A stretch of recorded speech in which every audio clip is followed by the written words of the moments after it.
சில நாட்களுக்கு முன்னாடி ஒரு வாட்ஸ்அப்பில் ஒரு செய்தி வந்திருந்தது. மிகப்பெரிய நகைக்கடை அதிபர் 14வது மாடியிலிருந்து கீழே குதித்து தற்கொலை செய்து கொண்டார். அந்த செய்தியை பார்க்கும்போது நமக்கே ரொம்ப ஷாக்காக இருக்குது. காரணம் என்னென்னா, நகைக்கடை அதிபருக்கு என்ன இல்லைங்க, நல்ல வீடு இருந்திருக்கும், வாகனங்கள் இருந்திருக்கும், சொகுசான வாழ்க்கை முறை இருந்திருக்கும், அவருக்கு வீட்டில் வேலைக்காரவங்க இருந்திருப்பாங்க, பிஸ்னஸில் பணம் வந்துட்டே போயிருக்கும்.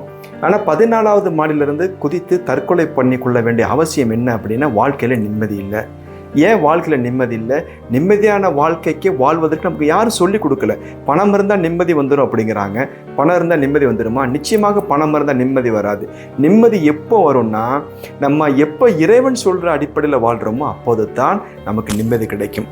நபிகள் நாயகம் சொல்லுகிறார்கள், இறைவனை நினைக்கின்ற உள்ளங்கள் தான் நிம்மதி அடையும். அதே போல் குர்ஆனில் இறைவன் சொல்லுகிறான், அல்லாஹ்வை யார் நினைக்கிறார்களோ அவருடைய உள்ளங்கள் நிம்மதி அடையும் என்று சொல்லுகிறான்.